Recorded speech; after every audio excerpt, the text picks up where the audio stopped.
రోజు ఒకే స్టైల్లో lunch box చేసేస్తూ ఉంటే పిల్లలు తినకుండా ఇంటికి తీసుకొచ్చేస్తే అది చూసి మనం బాధపడుతూ ఉంటాం కదండి. ఇప్పుడు నేను చూపించబోయే లంచ్ బాక్స్ రెసిపీ ఖచ్చితంగా ఒకసారి ట్రై చేసి చూడండి. పిల్లలు ముద్ద కూడా మిగల్చకుండా తినేసి నీట్గా తీసుకొచ్చేస్తారు. ఇది చేయడం చాలా ఈజీ అనమాట. మనకు కూడా మార్నింగ్ ఎక్కువ టైం ఉండదు కాబట్టి ఇలాంటివి చేస్తే చాలా హెల్తీగా ఉంటుంది, పిల్లలకి ఈజీగా మనకి అయిపోతుంది. ముందుగా రైస్ కోసం ఒక గ్లాస్ ఆఫ్ రైస్ తీసుకొని నేను కుక్కర్లో వాష్ చేసి నీట్గా స్టవ్ మీద పెట్టేసుకున్నాను. 3 విజిల్స్ వస్తే అయిపోతుంది. రైస్ అయిపోయిన తర్వాత మూత తీసి చల్లార్చి పెట్టుకోండి. ఇప్పుడు స్టవ్ ఆన్ చేసుకొని చిన్న కడాయి పెట్టుకొని దాంట్లో కొంచెం ఆయిల్ వేసుకొని జీలకర్ర, పచ్చిమిర్చి, వెల్లుల్లి వేసుకొని వేయించేసేసుకుంటున్నాను. దీంట్లో కారం ఈ పచ్చిమిర్చి అండి, ఎక్కువ కారం అయితే వేయము. అలానే లాస్ట్లో పల్లీలు వేస్తున్నాను. ఈ పల్లీలు నేను వేయించుకొని ఉన్నాను కాబట్టి లాస్ట్లో వేసాను, లేదంటే మీరు ముందుగానే వేసేసుకోవచ్చు. ఇవి వేగిన తర్వాత కొంచెం చల్లార్చుకొని ఇవన్నీ ఒక మిక్సీ జార్లో తీసేసుకోవాలి.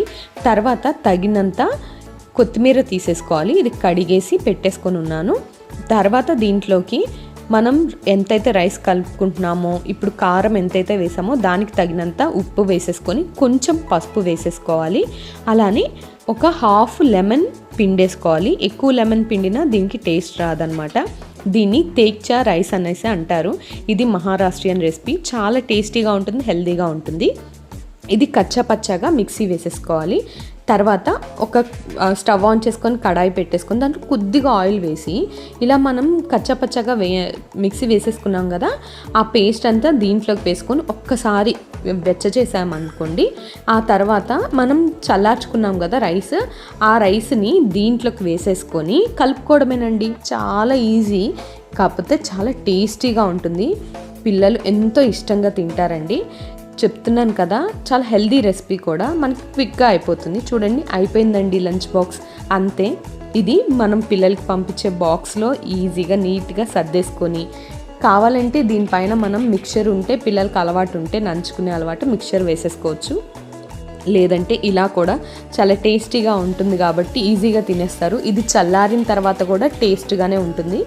కొన్ని రెసిపీస్ ఏంటంటే వేడిగా ఉన్నప్పుడే టేస్ట్గా ఉంటాయి, చల్లారిన తర్వాత టేస్ట్ ఉండవు.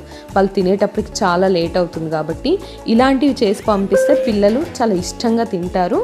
అలానే ఇది వేడిగా లేకపోయినా చాలా బాగుంటుందన్నమాట. మీరు కూడా ఇంట్లో ఒకసారి ట్రై చేయండి తప్పకుండా. ఎలా ఉందో నాకు కామెంట్ బాక్స్లో కామెంట్ చేయండి.